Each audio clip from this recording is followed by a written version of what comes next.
함께 살펴볼 하나님 말씀은 누가복음 10장 25절부터 37절 말씀입니다. 신약 110쪽에 있습니다.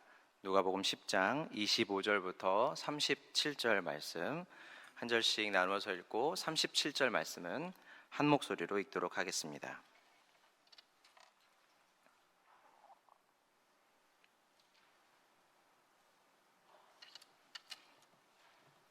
누가복음 10장 25절부터 읽습니다. 어떤 율법 교사가 일어나 예수를 시험하여 이르되 선생님, 내가 무엇을 하여야 영생을 얻으리이까?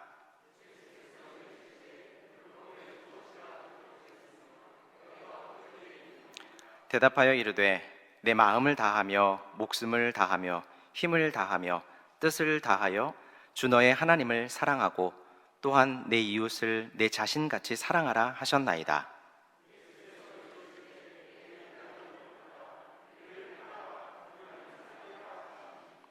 그 사람이 자기를 옳게 보이려고 예수께 여짜오되 그러면 내 이웃이 누구니이까?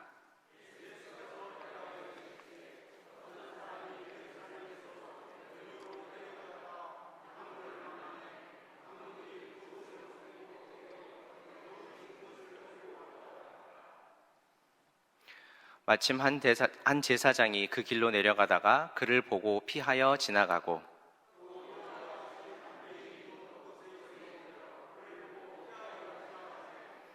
어떤 사마리아 사람은 여행하는 중 거기 이르러 그를 보고 불쌍히 여겨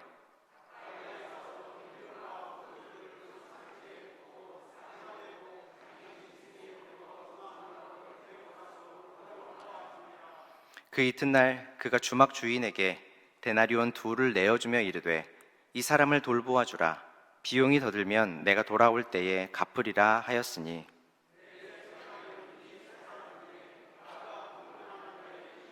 함께 읽습니다. 이르되 자비를 베푼 자니이다. 예수께서 이르시되 가서 너도 이와 같이 하라 하시니라. 아멘. 주 예배에 오신 여러분을 주님의 이름으로 환영합니다. 이제 찬양대와 예배를 같이 서게 된 지가 한두 주가 아니라 이제 몇 달 돼서 참 새삼스러운 얘기 같이 들릴지 모르지만 코로나 이후로 이렇게 찬양대와 같이 예배를 서는 게 얼마나 참 감사한 일인지 깨닫게 됩니다. 코로나가 우리의 삶을 참 많이 바꾸어 놓았던 것 같아요.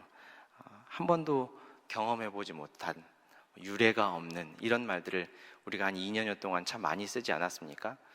2년 동안의 우리의 삶에 정말 유례가 없던 경험들을 참 많이 했던 것 같습니다. 마스크를 쓰는 일도 그랬고 또 우리의 행동에도 제약을 받게 되는 이런 일들이 참 지금까지 경험해 보지 못했던 일들이죠. 그 중에 한 가지 좀 우픈 일이 하나 있었는데, 우프다는 말은 되게 웃긴데 차마 마냥 웃을 수만 없는 그런 일이라는 뜻으로 요즘 젊은이들이 쓰는 말인데요. 참 우픈 일이 하나 있었어요. 학교에 다니는 학생들이 워낙 그 코로나 때문에 학교를 못 가다 보니 온라인으로 수업을 자꾸 하게 되지 않았습니까? 그래서 어느 날은 저희 아이가 학교에서 생존 수영이라는 수영 과목 그 수업을 하는데 학교에 갈 수 없고 또 코로나 때문에 수영장에 갈 수가 없었잖아요. 그래서 온라인으로 수업을 하다 보니까 생존 수영 시간에 테이블 위에 올라가서 배를 깔고 팔다리를 허우적거리는 걸로 생존 수영 수업을 대신하는 것을 보면서 이 일을 어떻게 해야 하나 하는 생각을 하게 됐었어요. 참 지난 2년간 우리가 그동안은 경험해보지 못했던 참 생경한 모습들을 많이 보게 된 것 같습니다. 그 중에 교회도 유례없는 경험을 했었죠. 우리에게는 어쩌면 생명보다 귀한 예배를 드리지 못하는 상황들이 있었지 않습니까? 다행스럽게 우리 정읍 지역에는 코로나가 그렇게 심하지 않아서 우리 교회는 전면 온라인 예배를 드린 적은 없었다고 들었는데 대부분의 교회들이 예배 드리지 못하고 전면 온라인을 했던 기간들이 상당히 있었습니다. 우리 주님을 사랑하는 주의 백성들이라면 그런 상황을 안타까워하지 않을 사람이 없죠. 그런데 어떡하겠습니까? 우리뿐만 아니라 이웃을 위해서라면 우리 주님의 말씀처럼 이웃을 내 몸처럼 사랑하려면 우리도 거기서 멈출 수밖에 없었죠. 근데 그중에 신천지와 같은 이단 집단들을 포함해서 이웃은 안중에도 없고 나만 생각하는 사람들로 인해서 우리 사회가 한바탕 몸살을 앓았고요. 또 그들 때문에 애꿎은 우리도 사회에서 천덕꾸러기 신세가 돼버린 것이 애석한 교회의 현실이죠. 문제는 코로나가 서서히 지금 이제 잦아드는 이 상황에서도, 그리고 앞으로도 교회에 대한 생각이 딱히 나아질 것 같지 않다라는 것이 문제입니다. 한번 실추된 이미지를 원상복귀하는 데는 몇 배의 노력이 필요할 것이라고 생각이 돼요. 그럼 우리는 무슨 노력을 해야 할까? 오늘 본문에서 우리 주님께서 하시는 말씀을 통해 우리 앞길을 인도받을 수 있기를 바랍니다. 예수님께서 여러 사람들과 함께 계실 때 제자들에게만 따로 불러서 그들에게 잠시 말씀을 하고 계셨습니다. 너희들이 지금 나와 함께 경험하는 여러 가지 놀라운 일들은 정말 귀한 일이다.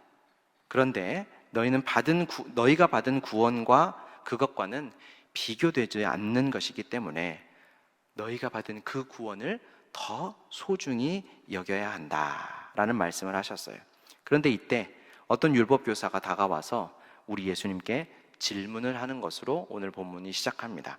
선생님, 제가 뭘 해야 영원한 생명을 얻을 수 있겠습니까?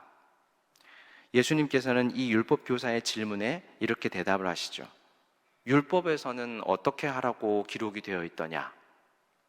예수님의 이 질문에 율법교사는 아마도 자신 있게 대답을 했을 거예요. 왜냐하면 율법이라면 누구보다 자신 있는 그는 율법교사였으니까요. 네, 모든 마음과 모든 목숨과 모든 힘과 모든 뜻을 다해서 주 너의 하나님을 사랑하라 라고 했고, 또 내 이웃을 내 몸처럼 사랑하라 라고 했습니다. 예수님께서 다시 대답하시죠. 그래, 맞다. 그렇게 하면 된다. 여러분, 예수님께서 이 율법교사에게 율법에 무엇이라고 기록이 되어 있느냐라고 물으실 때 이 율법은 바로 모세의 율법이죠. 가장 간결하게는 하나님께서 시내산에서 모세에게 주셨던 십계명을 가리켜서 율법이라고 하고요. 그 율법을 좀 더 확장한 모세 오경을 가리켜서 통상적으로 율법이라고 말합니다. 이것을 히브리 말로는 토라라고 해요. 근데 이 토라의 내용이 무엇이냐고 물으시는 거예요. 그랬더니 율법교사답게 아주 간결하게 답했죠. 하나님을 사랑하고 이웃을 사랑하라고 했습니다. 맞습니다. 이 말씀을 통해 우리는 십계명의 10가지 항목이 하나님을 사랑하는 방법과 이웃을 사랑하는 방법, 이 두 가지로 크게 나뉜다는 것을 알게 됩니다. 문제는 이 율법교사의 다음 질문이죠. 예수님께 율법교사가 계속해서 묻습니다. 그러면 제가 사랑할 이웃이 누굽니까? 그런데 이 질문은 자신이 옳게 보이려고 한 질문이었다라고 누가가 우리에게 가르쳐 주죠. 여러분, 우리가 사랑할 이웃이 누구인가? 우리가 사랑할 이웃이 누굽니까? 꼭 옆집 사는 이웃만 이웃은 아니죠. 나 외에 모든 사람 다 이웃이라고 말할 수 있고요. 매일 나와 이런저런 관계를 맺어가는 사람들을 가리켜서 이웃이라고 말할 수 있습니다. 그러면 율법교사의 질문은 무슨 의미일까요? 왜 이웃에 대해서 묻고 있을까요? 정말로 이 율법교사가 이웃이 누구인지 몰라서 묻고 있는 것일까요? 이 질문을 우리가 이해하기 위해서는 유대인들의 전통을 좀 살펴봐야 돼요. 유대인들의 전통 중에 신약과 구약 사이에, 예전에는 신구약 중간기라고 했고 요즘은 제2성전기라고 부르는 기간이 있는데, 그 시기에 기록된 시락서라고 하는 책이 있습니다. 지혜서인데요, 이것은 마치 우리가 보는 잠언이나 전도서와 비슷한 부류의 책입니다. 물론 성경의 권위와는 같다고 우리도 인정하지 않고 유대인들도 인정하지는 않아요. 하지만 구약의 말씀들을 더 잘 이해할 수 있도록 도와주는 책으로서 유대인들이 즐겨 읽는 신앙도서 같은 책입니다. 이 책에 죄인은 돕지 말아라 라는 아주 유명한 구절이 써 있어요. 구약에서 말하는 부정한 사람들, 그 사람들은 죄인이니 돕지 말아라 라는 말이 써 있다는 것이죠. 이 전통을 잘 알고 있었던 율법 교사는 아마도 이렇게 묻고 있는 것이었을 겁니다. 예수님께 자신을 옳게 보이려고, 선생님, 제가 이웃이라고 말할 수 있는 사람은 다 사랑해 버렸습니다. 당연히 죄인들은 제가 돕거나 사랑할 이웃이 아니니까, 그 이웃의 범주에 들어오지 않으니까 그들은 빼고 말이죠. 제가 이쯤 하면 영생을 얻을 만한 충분한 자격이 되지 않습니까? 라고 말하는 것이든지, 아니면 그렇지 않으면 예수님을 탐탁지 않게 여기던 이 율법 교사들을 대변해서 혹시 당신 지금 죄인들까지 도와주라는 말을 하고 있는 것은 아니지요? 라고 하면서 혹 예수님이 전통에 위배되는 것을 말씀하시는 것을 듣게 된다면 그것을 꼬투리 잡아서 고발하려고 하는 의도로 지금 예수님께 묻고 있는 것이죠. 자, 그런데 예수님은 당시의 전통을 완벽하게 거스르는 말씀을 하십니다. 바로 선한 사마리아인의 비유를 통해서죠. 예수님의 말씀이에요. 어떤 사람이 예루살렘에서 여리고로 내려가고 있었다. 그런데 도중에 강도를 만났지. 강도들은 이 사람의 옷을 벗기고 죽도록 때려서 거의 죽은 채로 길가에 버려두고 도망가 버렸어. 당시 유대인들과 사마리아 사람들은 마치 우리나라와 일본처럼 굉장한 앙숙이었습니다. 우리나라와 일본처럼 전쟁 때문에 앙숙이 된 것은 아니지만 유대인들은 사마리아 사람들이 피가 섞인 부정한 혼혈일 뿐만 아니라 신앙에 있어서도 혼합 종교의 형태를 가졌다고 여겼기 때문에 그들을 사람으로 취급해 주지를 않았어요. 우리말에 가는 말이 고와야 오는 말이 곱다라는 말이 있죠. 유대인들이 사마리아인들을 사람으로 취급해 주지 않았다고 하면 사마리아 사람들은 어땠을까요? 마찬가지죠. 유대인들을 보았을 때 절대 곱게 보지 않았겠죠. 그래서 유대인들은 예루살렘에서 여리고를 내려갈 때 사마리아를 가로질러 가는 가까운 길을 택하지 않고 사마리아를 삥 돌아서 갔습니다. 약 30km 정도를 돌아갔어요. 그런데 이곳은 돌아갈 뿐만 아니라 산과 구불거리는 길들이 많은 아주 험한 길이었습니다. 이 길에는 숨을 만한 곳들도 많아서 강도들이 종종 출몰했던 험한 길이었어요. 요즘 같으면 30km가 차로 채 30분이 되지 않게 금방 갈 수 있지만 당시에는 걸어가거나 동물을 타고 가야 되기 때문에 그보다 몇 배의 시간이 소요가 됐었죠. 그 더운 중동의 날씨에 말이 몇 시간이지 왜 굳이 그렇게 해야 할까? 우리는 그 전통이나 그 문화를 잘 모르니까 고민하지 않을 수가 없겠죠. 근데 유대인들은 사마리아, 사람 같지 않은 그 부정한 존재와 마주치고 싶지 않아서, 또 접촉하기 싫어서 그 험한 길, 그 수고, 그 위험을 다 감수했다라는 거죠. 그리고 그것은 그들의 종교적인 정결례와도 밀접하게 관계가 있어서요, 사마리아인들과 그들의 땅 때문에 자신들이 부정하게 되는 것을 미연에 방지하려고 하는 의도도 있었습니다. 지금 예수님께서 하시는 이야기에서 등장하는 인물도 그곳에서 강도를 만났던 것 같아요. 그리고 강도들에게 거의 죽을 만큼 맞고 거의 죽은 채로 길에 내버려졌었던 거죠. 근데 마침 한 제사장이 그 길을 내려가다가 그 사람을 보게 됩니다. 제사장은 지금의 목사와도 비슷한 분이라고 생각해도 돼요. 어떻게 했을까요? 아니, 이렇게 한번 여쭤볼게요. 어떻게 해야 됩니까? 제사장이 길가에 강도에게 죽도록 두들겨 맞고 지금 누워있는 사람을 본다면 제사장은 어떻게 해야 될까요? 네? 그렇죠. 도와줘야죠. 그 사람을 치료할 수 있도록, 그 사람을 치료해 주는 것이 맞는 거죠. 근데 그는 어떻게 했습니까? 그냥 지나가죠. 어떤 레위인도 그곳에 와서 그 사람을 보고는 또 어떻게 합니까? 그냥 지나가 버립니다. 레위인도 성전에서 일하는 사람이라서 제사장과 비슷하기에 그와 비교하기에는 무리가 있지만 스스로를 거룩하게 지켜야 하는 무리 중에 한 부류였죠. 그러면 정말 이 사람들이야말로 강도 만나 죽은 것 같이 된 이 사람을 도와줄 수 있는 가장 적합한 사람임에 틀림이 없다고 말해도 되지 않을까요? 이들은 왜 그냥 지나갔을까요? 사랑이 없어서 지나갔을까요? 사랑이 없어서라고 말하기에는 좀 무리가 있어요. 다른 이유가 있습니다.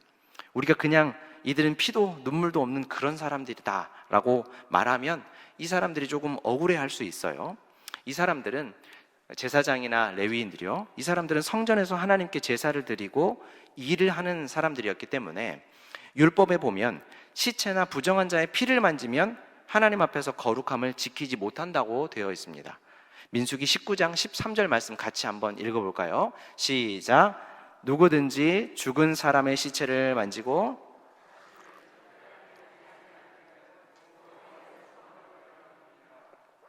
이스라엘에서 끊어질 것은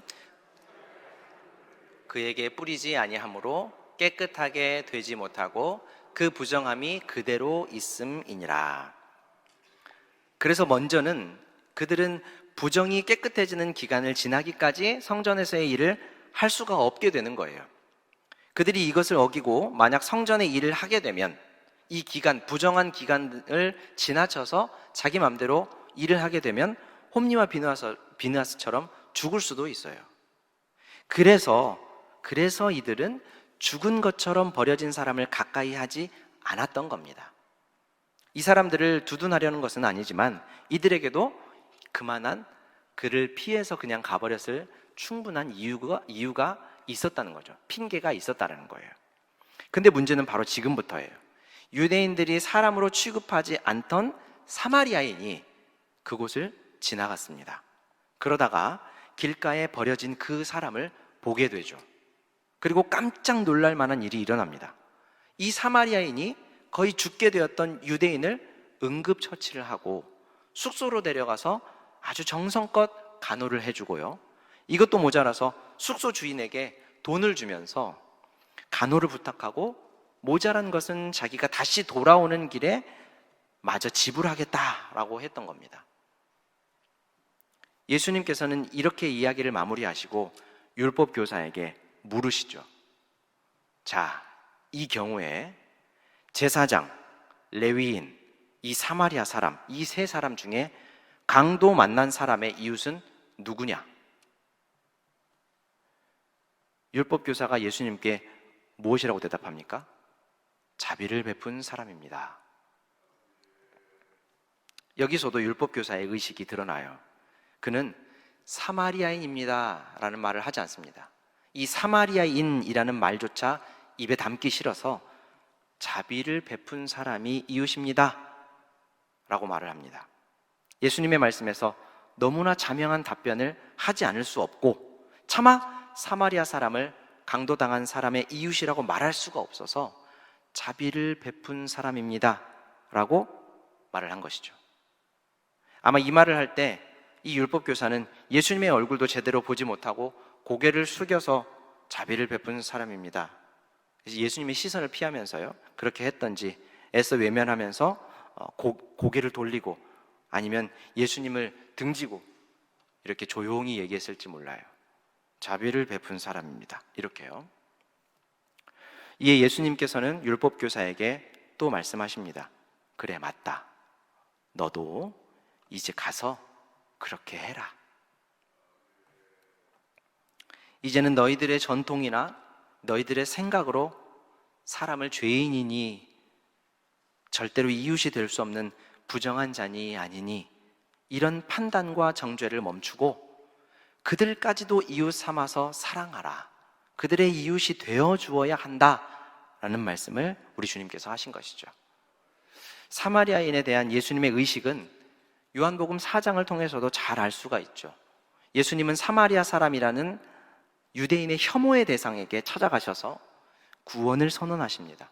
그것도 그 사마리아 사람은 당시의 인구수에도 포함하지 않았던 여성이다라고 하는 것을 감안하면 예수님의 말씀과 행동이 그 당시 사람들에게 그리고 유대인들에게 얼마나 충격적이었는지, 그리고 예수님의 사랑과 은혜가 얼마나 한계가 없는 것이었는지를 알 수 있게 되는 것이죠. 예수님께서는 사마리아인의 이웃이 되어주셨던 겁니다. 여러분, 이 율법 교사가 예수님께 드린 질문은 사실 애초부터 잘못된 겁니다. 왜요? 그가 예수님께 자기를 옳게 보이려고 이웃이 누구냐고 물었는데, 옳게 보인다라는 것은 무엇입니까? 의롭게 보인다, 의롭게 함을 얻다라는 말과 다른 말이 아니죠.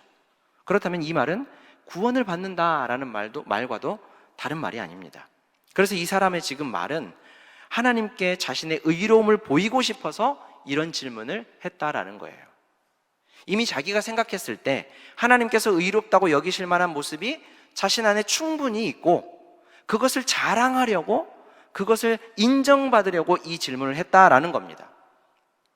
근데 예수님께서 어떻게 하셨습니까?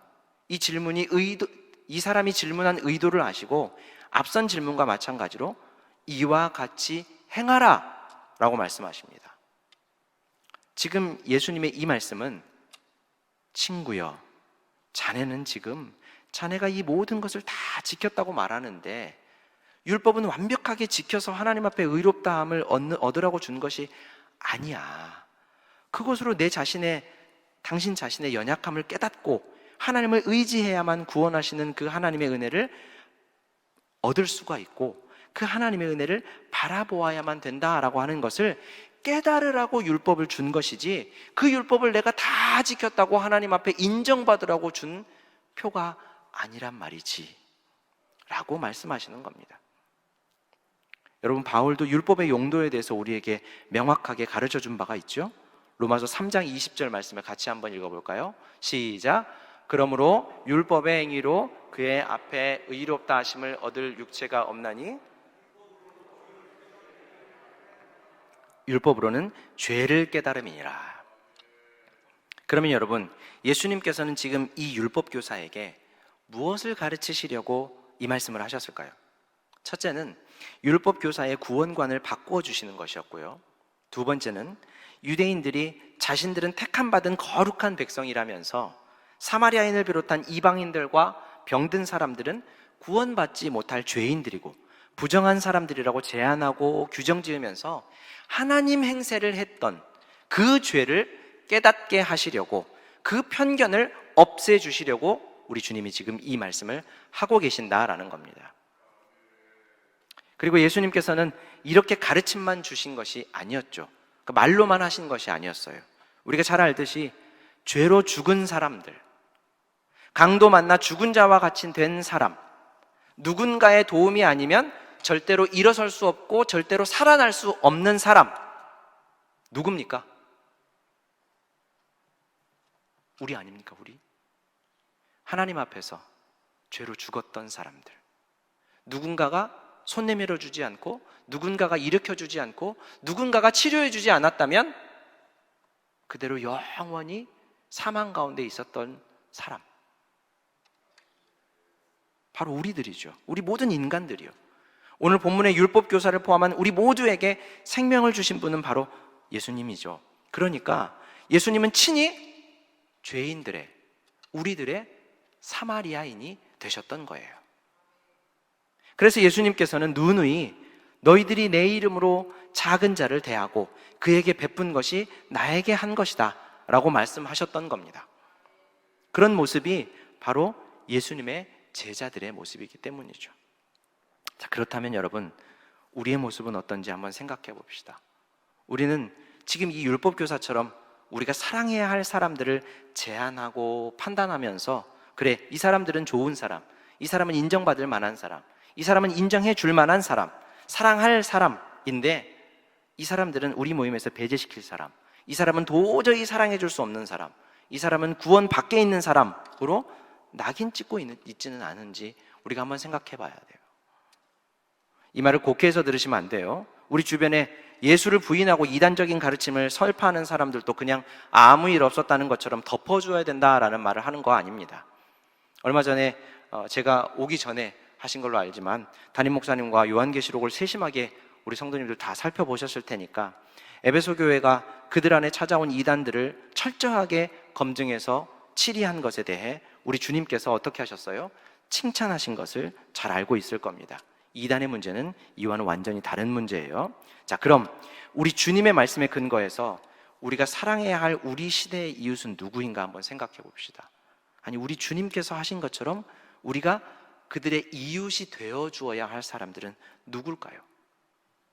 여러분, 대한민국 사회와 대한민국 교회가 지금 왜 이렇게 반목과 갈등의 골이 깊어져 가고 있습니까? 여러 가지 복잡한 이유들을 대면 끝도 없게 될 수 있겠지만 그 중에 우리에게 해당되는 원인이 있다면 아마 우리가 사랑하지 않아서 아닐까요? 우리가 누워서 숨쉬기조차 힘들어하는 강도 만난 저 사람들의 이웃이 돼주지 않아서 그런 것이 아닐까 생각하게 됩니다. 최근에 있었던 일은 아니고요. 한 10년 전쯤 있었던 일인데 제가 교회에서 사무실에서 이렇게 일을 하고 있는데 허름한 옷을 입은 한 분이 사무실 문을 두드리셨어요. 인사를 하면서 문을 열었더니 그렇게 말씀하셔요. 살기가 너무 막막해서 좀 도와달라고 왔습니다. 제가 그때는 교회 1층에 있는 사택에서 살 때였거든요. 그래서 집에서 간단한 좀 요깃거리를 가지고 나와서 교회 쉼터에서 드시도록 이렇게 했습니다. 근데 그분이 음식을 딱 받아서 드시지 않고 앞에 턱 두시더니 버럭 화를 내시는 거예요. 그러면서 내가 고작 이런 거 얻어먹으려고 온 줄 압니까? 이렇게 얘기를 하는 거예요. 그 말을 듣고 나니까 아니 이런 무례한 사람이 다 있나. 나는 자기에게 호의를 베풀었는데 이런 사람이 다 있을까 생각을 했어요. 근데 가만히 그분의 이야기를 듣자 하니 한없이 부끄러워지더라고요. 그분의 말인즉슨 교회가 그때그때 끼니를 때울 수 있는 도움도 주어야 하겠지만 그보다는 사회에서 힘든 사람들이 다시 일어설 수 있도록 근본적인 도움을 좀 주었으면 한다라는 얘기를 하시면서 자기도 예전에 교회를 다녔는데 지금은 그렇게 행색이 말이 아니고 노숙을 하다 보니까 교회를 가면 다들 자신을 불편해해서 냄새 난다고 피하고 자신의 행색을 보면서 이리저리 피하니까 갈 수가 없더라는 거예요. 사실 교회 사무실에 있다 보면 한 달간 오가는 어려운 분들이 사무실에 오가는 분들이 참 많습니다. 이 일이 있었던 교회에도 일주일에 한 번씩 500원씩 1000원씩 어려운 분들에게 나눠주는 일을 했었는데 일주일이면 어림잡아서 3, 40분이 그 돈을 받으러 오셔요. 한 달이면 적게는 100여 명, 많게는 거의 200명쯤 옵니다. 다른 교회들도 비슷한 실정이었어요. 그 많은 분들을 제가 다 기억할 수 없는데 지금 말씀드린 이분은 지금 10년이 지났는데도 제가 확실하게 기억합니다. 저에게는 마치 부지 중에 찾아온 예수님 같은 그런 분이었어요. 제게 고작 이런 부식거리 정도 내주고 사랑한다고 말하지 말고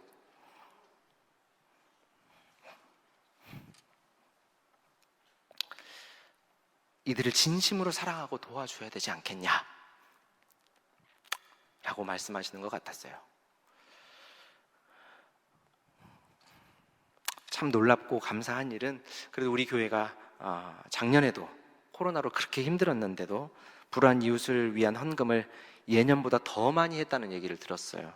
얼마나 감동이었는지 모릅니다. 그리고 지난주에도 우리 교회는 이재민을 위한 헌금을 했고 또 매주 토요일 반찬 배달도 하고 있어서 어려운 이웃을 돕는데 참 열심을 많이 내고 있는 교회다라는 생각에 참 감사한 마음이 듭니다. 여러분, 우리 한국교회가 한국 사회의 기대에 부응하지 못하는 이유는 바로 하나님의 말씀을 따르지 않기 때문인데 무슨 말씀이냐면요, 이웃을 사랑하라는 말씀입니다. 이 사랑은 그저 불우이웃 돕기에 머무는 수준이 아니에요.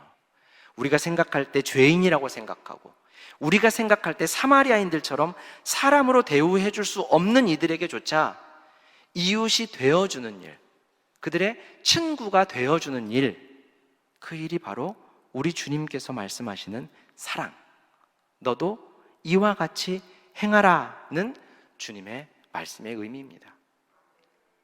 소금이 맛을 잃으면 어떻게 된다고 하죠? 버려져서 사람들의 발에 밟히게 될 뿐이라고 우리 주님께서 말씀하셨습니다. 교회가 지금 사회로부터 지탄을 받고 손가락질을 받는 것 분명히 억울하게 느껴질 수 있지만 그냥 억울하게만 생각하고 넘어갈 일이 아니라는 거예요. 예전에 이슬람의 할랄 식품 공장이 우리나라에 들어온다고 해서 한바탕 시끌시끌했습니다. 요즘 새벽에 우리가 고린도전서를 살펴보고 있는데 바울이 성령의 감동으로 우리에게 그런 말씀했죠. 먹는 음식으로 우리가 부정해지지 않는다. 우상에게 주었던 것 아무것도 아니다. 그러나 믿음이 연약한 성도, 그분들도 말하자면 이웃이죠.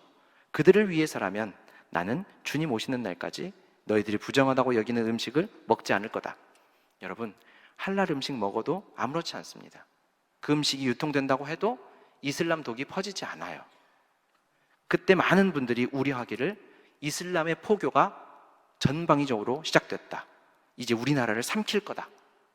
말들이 참 많았습니다. 그래서 이슬람을 사탄처럼 생각하고 규탄하고 집회를 하고 정부에 쫓아가서 시위를 하고 그랬어요. 여러분, 한번 묻고 싶습니다. 정말 그게 하나님의 뜻입니까? 정말 눈에 보이는 공격이 우리를 멸할 수 있다고 생각합니까? 그렇다면 우리 주님이 왜 로마 군사들을 대항할 힘을 가지고 있으셨음에도 불구하고 잡혀가셨을까요? 베드로에게 왜 칼을 가지면 칼로 망한다 라고 꾸짖으시면서 무력을 쓰지 말라고 하셨을까요? 여러분, 무슬림만 죄인입니까? 우리는요? 우리는 죄인 아닙니까? 누가 누구를 정죄할 수가 있겠어요? 몇 년 전에 어떤 어른이 저에게 찾아와서 그런 말씀 하시더라고요. 성경에 보니까 이런저런 사람들은 구약에서 돌로 쳐 죽이라고 했는데 목사님 어떻게 생각합니까? 그러면 여러분, 구약에서 돌로 쳐 죽이라고 한 말씀이 그들에게만 해당됩니까? 진짜 하나님 말씀 앞에서 우리는 떳떳합니까? 하나님이 말씀의 잣대를 우리에게 대셨을 때 돌 맞아 죽지 않을 자신 있는 분이 있습니까? 모르겠어요. 여기 계신 분들은 있을지 모르지만 저는 자신 없습니다.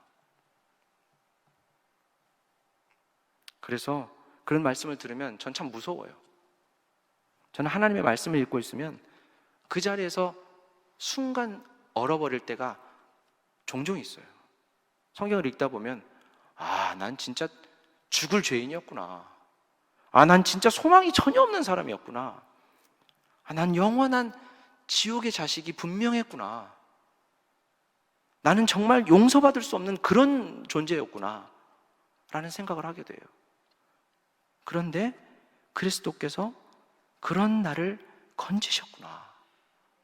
이것이 바로 은혜로구나 라는 생각을 성경을 읽을 때마다 하게 됩니다. 여러분, 오늘 우리 주님의 말씀에 근거하면 그들이야말로, 우리가 죄인이라고 생각하는 그들이야말로 친정 마귀에게 영혼을 강도당해서 죽게 된 그런 사람들 아닙니까? 우리가 그들의 이웃이 되어줘야 하는 그런 대상들이 아닐까요? 왜 우리가 그들에게 사마리아인처럼, 우리 주님처럼 하지 못합니까? 특별히 우리 정읍은 외국인들이 많이 들어와 있는 것 같아요. 다문화 가정들도 많은 걸로 알고 있고요. 제가 최근에 통계는 보지 못했지만 2년 전에 2020년 통계를 보니까 정읍에 거주하는 외국인이 약 5,800명쯤 된대요. 우리 정읍 인구가 10만 명쯤 되는데요. 굉장히 높은 비율이죠. 우리 모두가 해외로 선교는 못 나갈 망정 우리 가까이 와서 우리의 이웃이 되고 싶다고 하는 사람들을 마다할 이유는 없지 않습니까? 왜 죽어가는 사람들을 보면서 우리가 그냥 지나치려고 합니까? 정말 하나님을 믿는다면, 진짜 살아계신 하나님, 하나님이 살아계신다고 믿는다면, 그리고 하나님이 전능한 팔을 가지고 있다고 믿는다면 절호의 기회로 여기고 사랑할 수 있게 해달라고, 사랑하면서 저들을 전도할 수 있게 해달라고 기도하면서 우리가 그들의 이웃이 되어 주어야 하지 않겠습니까? 제가 신대원에서 함께 공부하던 친구 목사가 저 멀리 아프리카에 있는 한 나라로 선교사를 떠났었습니다. 그 나라의 국민이 90%가 넘는 절대 다수의 무슬림 국가였어요. 공식적으로 타 종교의 포교를 금지하고 있지는 않았지만 사실상 전도는 할 수가 없었습니다. 특히 기독교인들과는 말도 섞지 않는 아주 강경한 이슬람 국가였어요. 그래서 제 친구는 선교사로 가서 몇 년 동안 전도도 하지 못하고 그냥 그 동네 사람들과 어울려서 살았답니다. 일손이 필요하면 가서 도와주고, 학교를 설립해서 어린이들이 공부할 수 있게 해주고, 기도, 성경 하지 않았습니다. 한국말 가르쳐주고 한국 노래도 틀어주고, 아픈 사람들 자기 선교비로 고쳐주고, 그냥 그렇게 그들과 어울려서 살았습니다. 그렇게 몇 년을 살았는데 그 선교사 친구와 제일 친하게 지내던 한 사람이 아무래도 이상했는지 하루는 찾아와서 묻더래요. 근데 너 크리스찬이지? 너 선교사지? 이렇게 묻더래요. 그런데 그 친구가 속으로는 큰일 났다 라고 생각했지만 어떡하겠습니까? 그냥 담담하게 그렇다고 대답했대요. 그랬더니 그 친구가 그러더래요. 사실 다 알고 있었어. 괜찮아. 너는 우리 친구니까 상관없어. 이렇게 얘기하더래요. 그리고 더 놀라운 사실은 얼마 후에 그 크리스찬이냐고 물었던 그 친구가 오토바이를 타고 와서는 갑자기 자기 뒤에 타라 그러더래요. 그래서 왜 그러냐? 어디 가려고 오토바이를 가져왔냐? 그랬더니 그냥 무작정 타라고 그러더래요. 그랬더니 한 30-40분을 한참을 달려서 도착한 곳이 어디였냐면 그 지역에서 유일하게 허가받은 공식 교회였대요. 절대 다수의 이슬람 국가에서 무슬림이 기독교인 선교사를 오히려 교회에 데려다 준 거예요. 무슬림이 선교사를요. 이 친구가 자기 친구에게 할 수 있었던 최고의 호의를 보여준 거죠. 진정한 사랑은요, 타종교, 심지어 우리 생각에 꽤나 강경하게 여겨지는 무슬림조차도 변화시키는 능력이 있습니다. 자, 사랑하는 성도 여러분, 오늘 본문에서 우리 주님께서 하시는 말씀은 이렇습니다. 너희들은 어디까지가 내가 사랑해야 할 이웃인가 선을 긋고 그들을 판단해서 죄인과 의인으로 나누어 의인은 사랑하고 죄인은 규탄하는 행동을 할 것이 아니라 그저 모든 이웃을 너희 자신처럼 사랑해야 한다.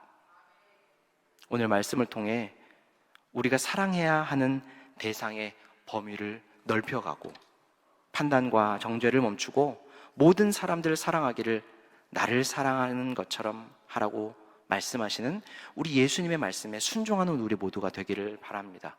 우리가 코로나 이후에 새롭게 펼쳐지는 새 시대에는 하나님의 백성들은 이웃을 내 몸처럼 사랑하는 사람들이고 교회는 사랑하는 사람들의 모임이다라고 하는 것을 온 세상에 명확하게 보여주십시다. 우리 모두가 우리를 사랑하셔서 하나님의 모든 율법의 요구를 만족시키시고 완성하신 우리 예수님을 따라서 이웃을 내 몸처럼 사랑하는 하나님의 백성의 의무를 다하게 되기를 주님의 이름으로 축원합니다.